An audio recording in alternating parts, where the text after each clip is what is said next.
প্রত্যুষ হচ্ছে একটা প্রত্যাশা।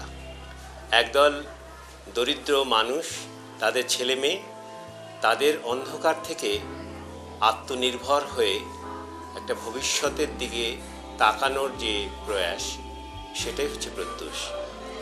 প্রত্যুষের মধ্য দিয়ে আমরা শুধুমাত্র দরিদ্র ছেলে মেয়েদের নয়, কিছু পরিবারকে চিহ্নিত করি, যে পরিবারের ছেলে মেয়েদের মাধ্যমে তাদের মানুষের মতন মানুষে বেড়ে ওঠা, তাদের পায়ের নিচের মাটি শক্ত করে গড়ে তোলা এবং তার সাথে সাথে সেটাকে ধরে রাখার জন্য পরিবারের যে দায়িত্ব এবং কর্তব্য, সেটাকে পৌঁছে দেওয়া, সেই সচেতনতাটাই আমাদের মূল লক্ষ্য।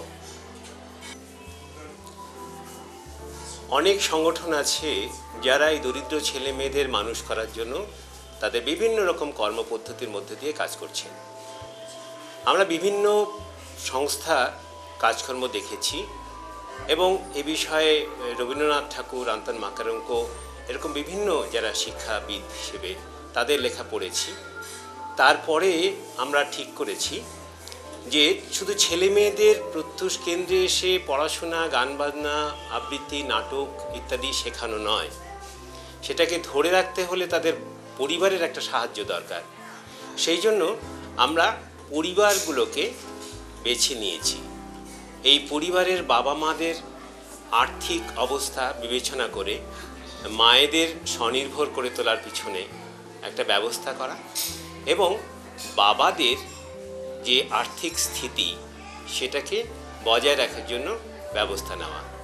সাথে সাথে নিরক্ষর বাবা মায়েদের স্বাক্ষর করার জন্য এবং তাদের এই স্বাক্ষর তাদের ছেলে মেয়েদের মানুষ করার জন্য যে কার্যকরী ভূমিকা, সেই ভূমিকা তারা যাতে গ্রহণ করতে পারে, সেই কাজে আমরা ব্রতী হয়েছি। এই ক্ষেত্রটাই আমাদের মনে হয়েছে যে আর পাঁচটা সংগঠন যারা দরিদ্র ছেলে মেয়েদের মানুষ করার জন্য কাজ করছে তাদের থেকে আলাদা। আমরা একটা কম্প্রিহেনসিভ প্রোগ্রামের মধ্যে দিয়ে গেছি। একদিকে যেমন ছেলে মেয়েদের পড়াশোনা শেখানো হচ্ছে, তাদের ছবি আঁকা, তাদের গান বাজনা শেখানো, তাদের পরিবেশের পরিষ্কার রাখার জন্য ব্যবস্থা গ্রহণ করা, তাদের বেড়াতে নিয়ে যাওয়ার মধ্যে বিনোদনের ব্যবস্থা করা, তাদের বুদ্ধি যাতে বাড়ে সেই জন্য বুদ্ধিদীপ্ত হওয়ার জন্য কিছু ব্যবস্থা, বিজ্ঞানসম্মত কিছু খেলা, এগুলো যেমন করেছি। সাথে সাথে বাবাদের নিয়ে তাদের বনভোজনে যাওয়া, বাবাদের বাড়িতে গিয়ে কাউন্সেলিং করা, বাবা মাদের নিয়ে প্রত্যেক মাসে অভিভাবক সভা করা এবং মায়েদের এই হস্তশিল্প কেন্দ্রের মাধ্যমে তাদের আর্থিক স্বনির্ভর করে তোলা, তাদের স্বাক্ষর করে তোলা এবং ছেলে মেয়েদের কী করে মানুষ করবেন সেই শিক্ষা দেওয়া। সামগ্রিকভাবে এটাই আমাদের মনে হয়েছে যে আর পাঁচটা সংগঠনের থেকে প্রত্যুষ ভিন্ন ধর্মী, ভিন্ন স্বাদের কাজ করছে। প্রত্যুষে বর্তমানে 27টা পরিবার রয়েছে। এই পরিবারের সবার যে বাবা মা দুজনেই আছে তা নয়, 4টি পরিবার আছে যাদের বাবা নেই বা বাবা থেকেও নেই। আর এদের সব মিলিয়ে আমাদের 65 জন ছেলে মেয়ে এখন আছে। আরও 3টি বাচ্চা রয়েছে যারা এখনও প্রত্যুষে আসার উপযোগী হয়নি, কিন্তু তারা আমাদের তালিকায় আছে, আগামীতে তারা হয়তো যুক্ত হবে।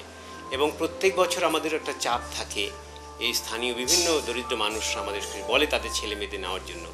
তো সেই রকম কিছু 10টা পরিবার এবছরও আমাদের উপরে নির্ভর করে আছে। তাদের মধ্যে থেকে হয়তো 2-3 জনকে আমরা নেব, সংখ্যাটা আর একটু বাড়বে। তো আমাদের এখানে মূলত কাজীপাড়ার একটা জায়গা থেকে আসে, রেল লাইনের পাশে নটিপোতা বলে একটা জায়গা, সেখান থেকে কিছু পরিবার আসে, মধুমরলী কলোনি সেখান থেকে কিছু আসে, আর এখানে বিবেকনগর বলে একটা জায়গা আছে সেখান থেকে কিছু আসে। ফলে এই যে বিভিন্ন অঞ্চল থেকে ছেলেমেয়েরা আসছে এবং এই পরিবারগুলো এদের সরাসরি আমাদের উন্নয়ন প্রক্রিয়ার সঙ্গে যুক্ত রয়েছে এবং এদের দায় দায়িত্ব আমাদের বহন করতে হচ্ছে।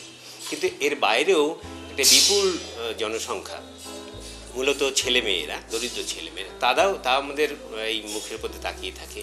যেমন এই সমস্ত ছেলেমেয়েরা যেসব এলাকায় থাকে সেই সমস্ত এলাকার ছেলেমেয়েরা মাঝে মাঝে আমাদের এখানে হাজির হয় সুতরাং তাদেরকে আমরা বিচ্ছিন্ন করতে পারি না, তাদেরকেও এই প্রক্রিয়ার কিছু কিছু অংশ তাদের দিতে হয়। যেমন পড়ার ব্যাপারে অনেকে আসে, কিছু কিছু বইয়ের ব্যাপারে আসে, চিকিৎসার ব্যাপারে কিছু আসে, কারো মেয়ের বিয়ের ক্ষেত্রে তাদের সাহায্য করার জন্য আসে। সুতরাং সেইরকমভাবে দ্বিতীয় পর্বে আরও বেশ কিছু পরিবার ইনডাইরেক্টলি আমাদের উপর নির্ভর করে আছে, তাদেরকে আমার ভাবতেই হয়। আর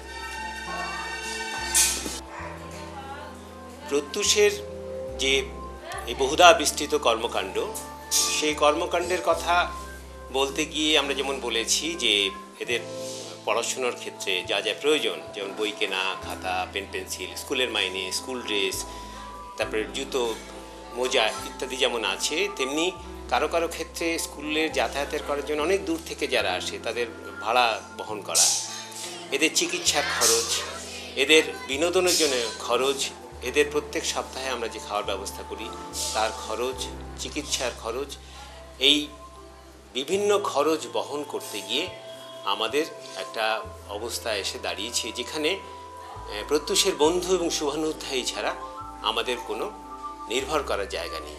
আমরা সংগঠিত তহবিল এখন আমরা পাইনি, সেই জন্যই বিভিন্ন মানুষের কাছে আমাদের হাজির হতে হয়।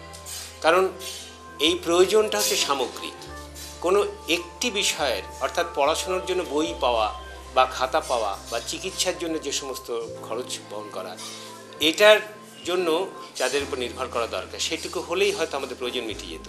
কিন্তু যেহেতু এটা কম্প্রিহেন্সিভ প্রোগ্রাম, সামগ্রিকভাবে আমরা সমস্ত বিষয়টা নিয়ে কাজ করতে চাইছি, সেই জন্য আমাদের প্রয়োজনটা অনেকখানি।